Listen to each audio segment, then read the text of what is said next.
আমাৰো দৃষ্টিগোচৰ হৈছে যে যোৱাকালি আছু আৰু অসম চৰকাৰৰ মাজত হোৱা বৈঠকত তেখেতসকলে অসমত যি ইতিমধ্যে এনআৰচি প্ৰকাশ পাইছে এনআৰচিখন এখন বিসংগতিমূলক এনআৰচি বুলি কয় এখন পুনৰীক্ষণৰ দাবী উত্থাপন কৰিছে বা সিদ্ধান্ত গ্ৰহণ কৰিছে যে তেওঁলোকে এই বিষয়ত মহামান্য সুপ্ৰিম কোৰ্টত তেওঁলোকে এই বিষয়ে এফিডেভিট দাখিল কৰিব। কিন্তু আমি এটা কথা স্পষ্টকৈ ক'ব বিচাৰিছোঁ যে মহামান্য উচ্চতম ন্যায়ালয়ৰ প্ৰত্যক্ষ তত্ত্বাৱধানত অসমত ৰাষ্ট্ৰীয় নাগৰিকপঞ্জী উন্নীতকৰণৰ কাম হৈছিল।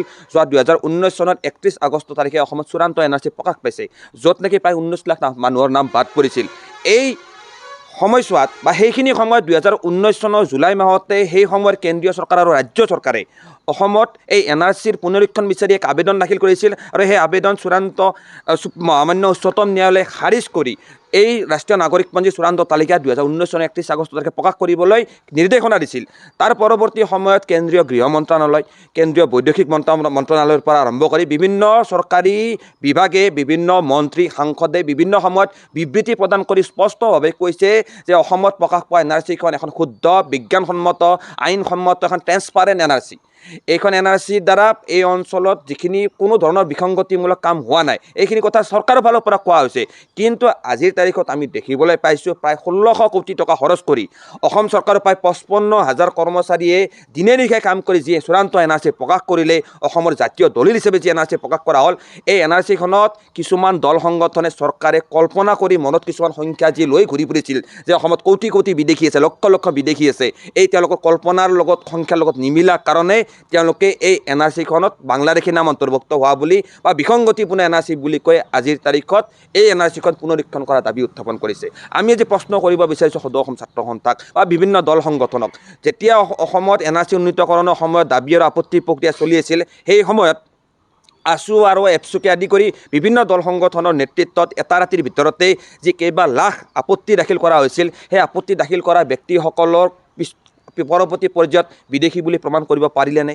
কেইজন ব্যক্তিক বিদেশী বুলি প্ৰমাণ কৰিব পাৰিলে? সেইকাৰণে আমি এটা কথা স্পষ্টকৈ ক'ব বিচাৰিছোঁ, চৰকাৰ আৰু আছুৰ মাজত তেওঁলোকে যোৱাকালি যি আলোচনা হৈছে, এই আলোচনাত যি পুনৰীক্ষণৰ কথা কোৱা হৈছে বা যি এনআৰচি পুনৰীক্ষণৰ কথা কোৱা হৈছে, এই কথাখিনি দ্বাৰা আচলতে অসমত যি এনআৰচি, যি উদ্দেশ্য লৈ অসমত ৰাষ্ট্ৰীয় নাগৰিকপঞ্জী উন্নীতকৰণ কৰা হৈছিলে, সেই উদ্দেশ্যটোকে নস্যাৎ কৰিব বিচাৰিছে অসম চৰকাৰে। আৰু যি উদ্দেশ্য লৈ অসমত ৰাষ্ট্ৰীয় নাগৰিকপঞ্জী উন্নীতকৰণৰ কাম কৰা হ'ল, যি সমস্যা সমাধানৰ স্বাৰ্থত অসমত ৰাষ্ট্ৰীয় নাগৰিকপঞ্জী উন্নীতকৰণৰ কাম কৰা হ'ল, সেই সমস্যাটো সমাধান কৰিব বিচৰা হোৱা নাই। বিদেশী সমস্যাটো অসমত আজীৱন জীয়াই ৰাখি অসমত তেওঁলোকে ৰাজনৈতিক জোল খাব বিচাৰিছে।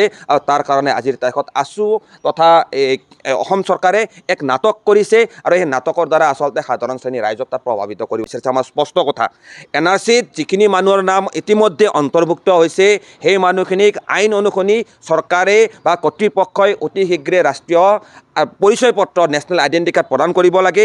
আৰু যি 19 লাখ মানুহৰ নাম এনআৰচিত বাদ পৰিছে, সেই মানুহখিনিৰ কাৰণে চৰকাৰে আইন অনুসৰি যি ৰিজেকশ্যন শ্লিপ ইছ্যু কৰিব লাগে আৰু বিদেশী ন্যায়াধীকৰণত তেওঁলোকক আপিলৰ সুবিধা কৰি দিব লাগে, এই ব্যৱস্থাখিনি আৰম্ভ কৰিব লাগে। আমাৰ স্পষ্ট কথা, এনআৰচিৰ পুনৰীক্ষণ আমি ABMCয়ে বা অসমৰ সংখ্যালঘু ৰাইজে বা অসমৰ সৰ্বস্তৰৰ সচেতন গণতন্ত্ৰত বিশ্বাসী ৰাইজে আমি মানি নলওঁ। পুনৰীক্ষণৰ সময়ত, পুনৰীক্ষণৰ নামত বিগত সময়ছোৱাত, শুনানি নামত বিগত সময়ছোৱাত অসমৰ বিশেষকৈ এটা নিৰ্দিষ্ট সম্প্ৰদায়, নিৰ্দিষ্ট জনগোষ্ঠীৰ মানুহৰ ওপৰত ধাৰাসাৰ অন্যায় কৰা হৈছিল। বিভিন্ন দুখ কষ্টৰ মাজত একমাত্ৰ অসমৰ বিদেশী সমস্যাটো সমাধান কৰাৰ স্বাৰ্থত তেওঁলোকে ইমান দিন এনআৰচি প্ৰক্ৰিয়াত সহযোগ কৰিছিল। এনআৰচি প্ৰকাশ পাইছে আৰু সেই এনআৰচিক লৈ ৰাজনীতি কৰা চৰকাৰে বা বিভিন্ন দল সংগঠনে বন্ধ কৰক।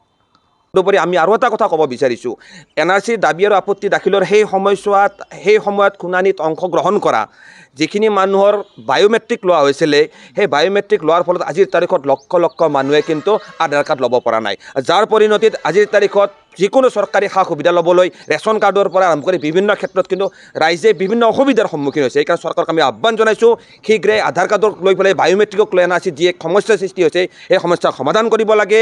এনআৰচি চূড়ান্ত